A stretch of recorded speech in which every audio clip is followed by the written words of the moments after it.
Hello, welcome back to J for journey. അപ്പോൾ ഇന്നത്തെ വീഡിയോയിലേക്ക് എല്ലാ കൂട്ടുകാരെയും ഒത്തിരി സ്നേഹത്തോടെ സ്വാഗതം ചെയ്യുന്നു. അപ്പോൾ എല്ലാവരും സുഖമായിട്ടിരിക്കണമെന്ന് വിചാരിക്കുന്നു. ഞങ്ങളും ഇവിടെ സുഖമായിട്ടും സേഫായിട്ടിരിക്കുന്നു. അപ്പോൾ ഇന്നത്തെ വീഡിയോ എന്ന് പറയുന്നത് ഞങ്ങളുടെ ഒരു വീക്കെൻഡ് ഷോപ്പിംഗ് വീഡിയോ ആണ്. സാധാരണയായി ഞങ്ങൾ തേഴ്സ്ഡേ ഈവനിങ്ങോ ഫ്രൈഡേ ഈവനിങ്ങോ ആണ് ഷോപ്പിങ്ങിന് പോകാറ്. ഒരാഴ്ചത്തേക്കുള്ള സാധനങ്ങളാണ് കേട്ടോ ഞങ്ങൾ ഷോപ്പിങ്ങിന് മേടിച്ച് വെക്കാറ്. ഒരുപാട് സാധനങ്ങൾ വാങ്ങി ഫ്രിഡ്ജിൽ സൂക്ഷിച്ച് ഉപയോഗിക്കുന്നതിനോട് സ്വത്തിന് താല്പര്യമില്ല. അത് കാരണം ഞാൻ ഷോപ്പിങ്ങിന് പോകുന്നതിന് മുൻപ് ഒരാഴ്ചത്തെ ഒരു പ്ലാനിങ് തയ്യാറാക്കും. ബ്രേക്ക്ഫാസ്റ്റ്, ലഞ്ച്, ഡിന്നർ ഇതൊക്കെ എന്തൊക്കെ വെക്കണം എന്നുള്ളതും അതിനെന്തൊക്കെ നമുക്കിനി വേണം എന്നുള്ളതും ഒരു ലിസ്റ്റ് പോലെ എഴുതി വെക്കും, അല്ലെങ്കിൽ ഫോണിൽ ടെക്സ്റ്റ് ചെയ്ത് വെക്കും. എന്നിട്ട് നമ്മൾ ഷോപ്പിങ്ങിന് പോകും. അപ്പോൾ നമുക്ക് കുറച്ചും കൂടി ഈസി ആയിട്ട് ഷോപ്പ് ചെയ്യാൻ പറ്റും, നമ്മുടെ ടൈം കുറച്ച് സേവ് ചെയ്യാനൊക്കെ പറ്റും. പിന്നെ അവിടെ ചെന്നതിന് ശേഷം ഏതെങ്കിലും പ്രൊഡക്റ്റിൻ്റെ ഓഫറിനനുസരിച്ചോ അല്ലെങ്കിൽ അതിൻ്റെ പ്രൈസ് വേരിയേഷൻ അനുസരിച്ചൊക്കെ ചെറിയ രീതിയിൽ അങ്ങോട്ടും ഇങ്ങോട്ടൊക്കെ വ്യത്യാസം ഉണ്ടാവും. ഈ രീതിയിലുള്ള ഷോപ്പിംഗ് വഴി നമുക്ക് ബഡ്ജറ്റൊക്കെ കൺട്രോൾ ചെയ്യാൻ പറ്റും, അതുപോലെ തന്നെ ഷോപ്പിംഗ് ടൈം സേവ് ചെയ്യാൻ പറ്റും. പിന്നെ ഞാൻ നേരത്തെ പറഞ്ഞ പോലെ ഫ്രിഡ്ജിൽ വെജിറ്റബിൾസ് ആയാലും ഫുഡ് ഐറ്റംസ് ആയാലും ഒരുപാട് നാൾ സൂക്ഷിച്ച് വെക്കുന്ന രീതി ഒഴിവാക്കിയിട്ട് കുറച്ചും കൂടി ഫ്രഷ് ആയിട്ട് നമുക്ക് യൂസ് ചെയ്യാനായിട്ട് പറ്റും. അപ്പോൾ ഇതൊക്കെയാട്ടോ ഞങ്ങൾ ഷോപ്പിങ്ങിന് ഫോളോ ചെയ്യുന്ന കാര്യങ്ങളും ഞങ്ങളുടെ രീതികളൊക്കെ. അങ്ങനെ നമ്മൾ ലുലുവിൻ്റെ അകത്ത് കയറി ട്രോളി എടുത്തു. അപ്പോൾ അവിടെ സൈഡിൽ തന്നെ ഇന്നത്തെ ഓഫേഴ്സുള്ള ഐറ്റംസും അതിൻ്റെ പ്രൈസൊക്കെ കൊടുത്തിട്ടുണ്ട്. അപ്പോൾ ജസ്റ്റ് അതൊക്കെ ഒന്ന് വായിച്ച് നോക്കി, നമുക്ക് അതിൽ നിന്ന് എന്തെങ്കിലും മേടിക്കാൻ പറ്റിയതുണ്ടെങ്കിലും വാങ്ങാമല്ലോ എന്ന് വിചാരിച്ചിട്ട് മൊത്തത്തിൽ അതൊന്ന് വായിച്ച് നോക്കി കേട്ടോ. നമ്മുടെ നാട്ടിൽ കിട്ടുന്ന വെജിറ്റബിൾസൊക്കെ ഇവിടെ കിട്ടുമെങ്കിലും പക്ഷെ പല രാജ്യത്തുനിന്ന് വരുന്നത് കൊണ്ട് നമ്മുടെ നാട്ടിലെ വെജിറ്റബിൾസിൻ്റെ അതേ രുചിയോ അതേ ഗുണമൊന്നും ആയിരിക്കില്ല കേട്ടോ. അപ്പോൾ അതിൽ കുറച്ച് വ്യത്യാസങ്ങളൊക്കെ ഉണ്ടാവും. അപ്പോൾ ഫസ്റ്റ് ഞങ്ങൾ കയറി ചെന്നപ്പോൾ തന്നെ ഫ്രൂട്ട്സിൻ്റെ സെക്ഷനാണ്. അപ്പോൾ അവിടെ നിന്ന് ഓറഞ്ചിന് ഓഫറുണ്ട്. അപ്പോൾ അത് കാരണം കുറച്ച് ഓറഞ്ച് എടുക്കാമെന്ന് വെച്ചിട്ട് അത് എടുക്കാണ് കേട്ടോ സ്വത്ത് ഇവിടെ ഓറഞ്ച് എടുക്കുന്ന സമയത്ത് ഞാൻ വെജിറ്റബിളിൻ്റെ സെക്ഷനിൽ പോയിട്ട് ഫ്രഷ് ആയിട്ടുള്ള 1-2 വെജിറ്റബിൾസും പിന്നെ നിത്യോപയോഗ സാധനങ്ങളൊക്കെ കൂടി കുറച്ച് എടുത്തു കേട്ടോ. വെജിറ്റബിൾസിൽ ഞങ്ങളുടെ എല്ലാവരും ഫേവറേറ്റ് പച്ചപ്പയറാണ്. നമ്മുടെ നാട്ടിൽ കിട്ടുന്ന പോലത്തെ പയറൊന്നും ഇവിടെ കിട്ടിയില്ലെങ്കിലും ഇവിടെ പയർ വരുന്ന സമയത്ത് ഫ്രഷ് ആണെങ്കിൽ റീസണബിൾ റേറ്റ് ആണെങ്കിൽ ഞങ്ങൾ എപ്പോഴായാലും മേടിക്കാറുണ്ടത്. ഷോപ്പിങ്ങിന് വന്നു കഴിഞ്ഞാൽ ഈ ട്രോളി എടുത്തിട്ട് ഇതുപോലെ കളിക്കലാണ് ജോക്കുവിൻ്റെ മെയിൻ ഹോബി. അങ്ങനെ ഫ്രൂട്ട്സും വെജിറ്റബിളൊക്കെ എടുത്തതിന് ശേഷം നമ്മളതേ ഫിഷിൻ്റെയും മീറ്റിൻ്റെയും ഒക്കെ സെക്ഷനിലേക്ക് വന്നേക്കാം കേട്ടോ. അപ്പോൾ സ്വത്തിൻ്റെ ഫേവറേറ്റ് ഐറ്റമാണ് ഫിഷ് എന്ന് പറയുന്നത്. അപ്പോൾ ഫിഷ് ഉണ്ടെങ്കിൽ പിന്നെ സ്വത്തിന് വേറെ ഒന്നും വേണ്ട. അപ്പോൾ അങ്ങനെ ഫിഷൊക്കെ നോക്കിയപ്പോൾ ഓഫറും കുറവായിരുന്നു, ഐറ്റംസും കുറവായിരുന്നു. അപ്പോൾ ഞങ്ങൾ പ്രോൺസാണ് കുറച്ച് എടുത്തത്. അത് മാത്രമാണ് കുറച്ച് ഒരു റീസണബിൾ റേറ്റിലുണ്ടായിരുന്നത്. അടുത്തത് നമ്മൾ മേടിക്കാൻ പോയത് ജോക്കുവിനൊരു ടൂത്ത് ബ്രഷാണ്. അവൻ്റെ ടൂത്ത് ബ്രഷ് നാശമായ കാരണം പുതിയതൊരെണ്ണം മേടിക്കാനായിട്ട് നോക്കിക്കൊണ്ടിരിക്കുകയാണ്. അപ്പോൾ ജോക്കുവിനെ സംബന്ധിച്ച് ടൂത്ത് ബ്രഷിൻ്റെ ക്വാളിറ്റിയോ മറ്റു കാര്യങ്ങളോ ഒന്നുമല്ല, അത് കുറച്ച് അട്രാക്റ്റീവ് ആവണം.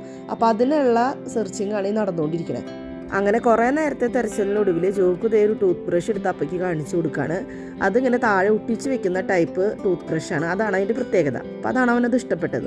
അപ്പോൾ അത് വാങ്ങട്ടെ എന്ന് ചോദിച്ചത് ജോക്ക് എടുത്തിട്ടുണ്ട്. പിന്നാലെ മാളൂട്ടിയും വേറെ ഒരു ടൂത്ത് ബ്രഷ് എടുത്തത് അപ്പയ്ക്ക് കാണിച്ചു കൊടുക്കുകയാണ്. അവൾക്ക് ടൂത്ത് ബ്രഷിൻ്റെ ആവശ്യമൊന്നുമില്ല, പക്ഷേ ഒരാൾ വാങ്ങുമ്പോൾ സ്വാഭാവികമായിട്ട് നമുക്ക് വാങ്ങാനുള്ള ടെൻഡൻസി ഉണ്ടാവില്ല. അപ്പോൾ അതിൻ്റെ ഭാഗമായിട്ടാണ് അവൾ എടുത്തത്. അപ്പോൾ ഇത്തരം പ്രത്യേകതകളുള്ള ടൂത്ത് ബ്രഷിനൊക്കെ കമ്പാരിറ്റീവ്ലി റേറ്റും കൂടുതലായിരിക്കും. അപ്പോൾ 2 പേര് അപ്പേനെ മാറി മാറി സോപ്പ് ഇട്ടുകൊണ്ടിരിക്കുകയാണ് അത് മേടിക്കാനായിട്ടാണ്. അപ്പോൾ അത് വേണ്ട, ഞാൻ കുറച്ചുകൂടി ക്വാളിറ്റി ഉള്ളത് നോക്കാമെന്ന് വേണ്ട. അപ്പോൾ വേറെ നോക്കിക്കൊണ്ടിരിക്കുകയാണ്. കുട്ടികൾക്ക് എവിടെ ക്വാളിറ്റിയും കാര്യങ്ങളൊക്കെ മനസ്സിലാവുന്നു. അവരെപ്പോഴും പ്രയോറിറ്റി കൊടുക്കുക എന്തെങ്കിലും പ്രത്യേകതകളുള്ളത് അല്ലെങ്കിൽ അവരെ അട്രാക്റ്റ് ചെയ്യുന്നതാണല്ലോ. അപ്പോൾ അവർ വീണ്ടും അവരുടേതായ രീതിയിൽ വേറെ നോക്കിക്കൊണ്ടിരിക്കുകയാണ് കേട്ടോ. അപ്പോൾ അവർക്ക് ഇഷ്ടപ്പെടുന്നതൊക്കെ അപ്പയ്ക്ക് കാണിച്ചു കൊടുക്കുമ്പോൾ അത് വേണ്ട, അത് ക്വാളിറ്റി ഇല്ല, അതിൻ്റെ ഒന്നും ആവശ്യമില്ല, നമുക്ക് വേറെ നോക്കാമെന്ന് പറഞ്ഞിട്ട് ക്വാളിറ്റി ഉള്ളത് കാണിച്ചു കൊടുക്കും. അങ്ങനെ കുറേ നേരത്തിന് ശേഷം ജോക്ക് ഫൈനലി ഈ ഒരു സ്പൈഡർമാൻ്റെ ടൂത്ത് ബ്രഷാണ് കേട്ടോ അവസാനം സെലക്ട് ചെയ്തത്. അപ്പോൾ പിന്നെ ഞാനും പറഞ്ഞു സാരില്ല, കുട്ടികളുടെ ഒരു ആഗ്രഹമല്ല. അങ്ങനെ ഞാനും കുറേയൊക്കെ സ്വത്തിനോട് പറഞ്ഞപ്പോൾ സ്വത്ത് സമ്മതിച്ചു. അവസാനം സ്പൈഡർമാൻ്റെ ടൂത്ത് ബ്രഷ് തന്നെയാണ് എടുത്തത്. അപ്പോൾ ഭയങ്കര സന്തോഷമായി ജോക്കുവിന്. അപ്പോൾ അതിൻ്റെ ഭാഗമായിട്ട് അപ്പയ്ക്ക് ഒരു ഉമ്മയൊക്കെ കൊടുത്തു കേട്ടോ ജോക്കു. അത് കഴിഞ്ഞ് ഞങ്ങൾ പോയത് റീഫിൽ സ്റ്റേഷൻ എന്ന് പറഞ്ഞ ഒരു ഏരിയയിലേക്കാണ്. ഇതുപോലെ നട്ട്സുകളൊക്കെ അവിടെ ഫില്ല് ചെയ്ത് വെച്ചിട്ടുണ്ട്. അപ്പോൾ അതിൻ്റെ റേറ്റും അവിടെ കൊടുത്തിട്ടുണ്ട്. അപ്പോൾ നമുക്ക് വേണമെങ്കിൽ ടേസ്റ്റ് ചെയ്ത് നോക്കിയിട്ട് ആവശ്യമുള്ളത് നമുക്ക് തന്നെ എടുക്കാം കേട്ടോ. സ്വത്തിൻ്റെ ഫേവറേറ്റ് പീനട്ടാണ് കേട്ടോ. നാട്ടിൽ കിട്ടുന്ന പോലെ ചൂടോടുകൂടിയും അത് ടേസ്റ്റോടു കൂടിയൊന്നും കിട്ടിയില്ലെങ്കിലും ഒരാഗ്രഹത്തിന് കഴിക്കാമെന്നുള്ള രീതിയിൽ സ്വത്ത് കുറച്ച് പീനട്ട് എടുത്തിട്ടുണ്ട് കേട്ടോ. അപ്പോൾ പീനട്ടിൻ്റെ തന്നെ ഒരുപാട് വെറൈറ്റീസ് ഉണ്ട്. അങ്ങനെ ഓരോ നട്ട്സിൻ്റെയും വെറൈറ്റികളാണ് ഇരിക്കുന്നത്. അങ്ങനെ ഒരുപാട് ഐറ്റംസ് അവിടെ അവർ അറേഞ്ച് ചെയ്ത് വെച്ചിട്ടുണ്ട്. അത് കാണാൻ തന്നെ നല്ല ഭംഗിയാണ് കേട്ടോ. പിന്നെ ജോക്കുവിൻ്റെയും മാൾട്ടിയുടെ കാര്യം പ്രത്യേകം പറയണ്ടല്ലോ, അവർക്കും അവരുടേതായ ഫേവറേറ്റ് നട്ട്സുകളുണ്ട്. അപ്പോൾ അതിൽ 1-2 സജസ്റ്റ് ചെയ്ത് ടേസ്റ്റ് ചെയ്തൊക്കെ നോക്കി അവസാനം ജോക്കും മാൾട്ടിക്കും ഓക്കെ പറഞ്ഞപ്പോൾ 2-3 ഐറ്റം അങ്ങനെ മൊത്തത്തിൽ എടുത്തിട്ടുണ്ട് കേട്ടോ നമ്മൾ. ടേസ്റ്റ് ചെയ്ത് നോക്കിയെടുക്കാം എന്നുള്ളതാണ് ഇതിൻ്റെ ഏറ്റവും വലിയ ഹൈലൈറ്റ് ആയിട്ട് എനിക്ക് തോന്നിയത്. റീഫിൽ സ്റ്റേഷൻ്റെ തൊട്ടടുത്ത് തന്നെയാണ് കേട്ടോ ചോക്ലേറ്റ് സെക്ഷൻ ഉള്ളത്. അപ്പോൾ അത് കണ്ടപ്പോൾ ചോക്ലേറ്റ് കഴിക്കാൻ എനിക്കൊരാഗ്രഹം. ചോക്ലേറ്റ് എനിക്ക് ഇഷ്ടമാണെങ്കിലും സ്ഥിരമായിട്ടൊന്നും അങ്ങനെ കഴിക്കാറില്ല. കണ്ടപ്പോൾ കഴിക്കാനൊരാഗ്രഹം തോന്നി. അപ്പോൾ അതേ ചോക്ലേറ്റ് മേടിക്കാനായിട്ട് നിൽക്കുകയാണ്.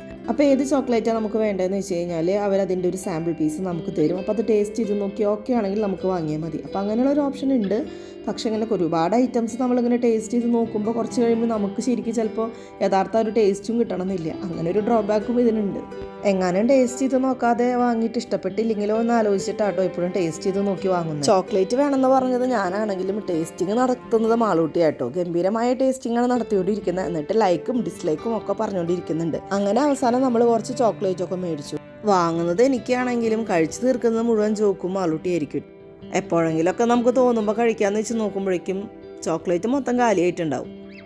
അങ്ങനെ നമ്മൾ കുറച്ച് ചോക്ലേറ്റൊക്കെ എടുത്തതിന് ശേഷം പിന്നെ കുറച്ച് ഗ്രോസറി ഐറ്റംസും കൂടി മേടിക്കാനുണ്ടായിരുന്നു. അപ്പോൾ അത് വാങ്ങിച്ചിട്ട് പിന്നെ കുട്ടികൾക്ക് സ്കൂളിലേക്ക് സ്നാക്സ് കൊണ്ടുപോകണം. അപ്പോൾ അതിന് വേണ്ടിയിട്ട് 2-3 ഐറ്റമൊക്കെ മേടിച്ചു. അങ്ങനെ ഓൾമോസ്റ്റ് നമ്മുടെ ഇന്നത്തെ ഷോപ്പിംഗ് ഒക്കെ തീർന്നു കേട്ടോ.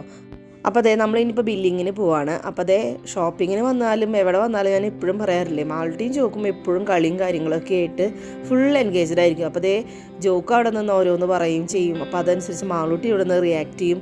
പിന്നെ നമ്മൾ ഈ നാടൻ ഭാഷയിൽ പറഞ്ഞ പോലെ ഏത് സമയം തുള്ളി തുള്ളി നടക്കലും ഡാൻസ് കളിക്കലും ഒക്കെ ആയിട്ട് മാളൂട്ടിയും ജോക്കും അവരുടെ ലോകത്താണ് കേട്ടോ. കമ്പാരിറ്റീവ്ലി ഇന്ന് ഞങ്ങളുടെ ഷോപ്പിംഗ് വളരെ കുറവായിരുന്നു. സാധാരണ ഞങ്ങൾ ഷോപ്പിങ്ങിന് വന്നു കഴിഞ്ഞാൽ അത്യാവശ്യം നല്ല സമയം എടുക്കാറുണ്ട്. പിന്നെ എൻ്റെ കാര്യം ഞാൻ മുൻപേ പറഞ്ഞിട്ടുണ്ടായിരുന്നല്ലോ, എനിക്ക് ഷോപ്പിംഗ് എന്ന് പറഞ്ഞാൽ ഭയങ്കര ഇഷ്ടമാണ്. ഷോപ്പിങ്ങിന് വന്നു കഴിഞ്ഞാൽ അവിടെ ഒരുപാട് സാധനങ്ങൾ ഉണ്ടാവുമല്ലോ. അപ്പോൾ അതൊക്കെ ഒന്ന് തൊട്ടും പിടിച്ച് നോക്കുക എന്നുള്ളത് ഒരു വലിയ സന്തോഷം നൽകുന്ന ഒരു കാര്യമാണ്. അപ്പോൾ ഞാനത് മാക്സിമം ചെയ്യാറുണ്ട്. അങ്ങനെ നമ്മൾ ബില്ലിംഗ് സെക്ഷനിലെത്തി. ജോക്കും മാളൂട്ടി ഓരോ ഐറ്റംസും ട്രോളിയിൽ നിന്ന് എടുത്ത് വെക്കുകയാണ് കേട്ടോ. അപ്പോൾ ഓരോ തവണ ഷോപ്പിങ്ങിന് പോകുമ്പോൾ അങ്ങനെ എടുത്ത് വെക്കാനായിട്ട് രണ്ടുപേർക്കും ഭയങ്കര ഇഷ്ടമാണ്. അപ്പോൾ ഞങ്ങളും പിന്നെ ആയിക്കോട്ടെ എന്ന് വിചാരിച്ച് ഞങ്ങളും സമ്മതിച്ചു കൊടുക്കാറുണ്ട്.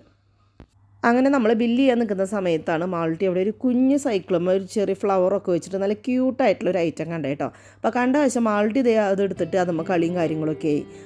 ഇത് കണ്ടപ്പോൾ ജോക്കുവിനും അത് വേണമെന്നായിട്ടാ. അങ്ങനെ മാൾട്ടീനെ സോപ്പിട്ടും സൂത്രത്തിൽ കാര്യങ്ങളൊക്കെ പറഞ്ഞും ജോക്ക് അത് വാങ്ങിച്ചെടുത്തു കേട്ടോ. പക്ഷേ സംഭവം കാണാൻ നല്ല ഭംഗിയുണ്ടായിരുന്നു കേട്ടോ. നല്ല ക്യൂട്ടായിട്ടായിരുന്നു കാണാനായിട്ട്. അപ്പോൾ ബില്ല് ചെയ്യുന്ന സമയം മുഴുവൻ രണ്ടുപേരും കൂടി ആ ഒരു ഐറ്റം വെച്ചിട്ടായിരുന്നു പിടിവിലിയും കളിയും കാര്യങ്ങളൊക്കെ നടക്കുന്നുണ്ടായിരുന്നത്. ജോക്കുവിന് കാറ്റീസം ക്ലാസ്സിൻ്റെ ഭാഗമായിട്ട് ചർച്ചിൽ ഗിഫ്റ്റ് കൊടുക്കേണ്ട ഒരു ആവശ്യം ഉണ്ടായിരുന്നു. അപ്പോൾ അതിന് വേണ്ടി വാങ്ങിയ ഗിഫ്റ്റാണ് കേട്ടോ ഇത്. അപ്പോൾ അത് അവിടെ നിന്ന് തന്നെ നമ്മൾ പാക്ക് ചെയ്താൽ മേടിച്ചു കേട്ടോ. അപ്പോൾ നമ്മളങ്ങനെ ഗിഫ്റ്റും കാര്യങ്ങളൊക്കെ വാങ്ങുകയാണെങ്കിൽ അവർ പാക്ക് ചെയ്ത് തരാനുള്ള ഓപ്ഷനൊക്കെ ഉണ്ട് അവിടെ. അപ്പോൾ അതേ നമ്മുടെ ഇന്നത്തെ വീഡിയോ ഇവിടെ അവസാനിപ്പിക്കുകയാണ്. അപ്പോൾ വീഡിയോയെക്കുറിച്ചുള്ള അഭിപ്രായങ്ങൾ നിങ്ങൾ കമൻസ് വഴി അറിയിച്ചോളൂ. വീഡിയോ ഇഷ്ടപ്പെടുകയാണെങ്കിൽ സബ്സ്ക്രൈബ് ചെയ്യാൻ മറക്കരുത് കേട്ടോ. അപ്പോൾ അടുത്തൊരു വീഡിയോയിൽ പുതിയൊരു വിശേഷമായിട്ട് നമുക്ക് വീണ്ടും കണ്ടുമുട്ടാം. അതുവരേക്കും എല്ലാവരും സന്തോഷമായിട്ടും സമാധാനമായിട്ടൊക്കെ ഇരിക്കട്ടെ എന്ന് ആഗ്രഹിക്കുന്നു. Bye bye.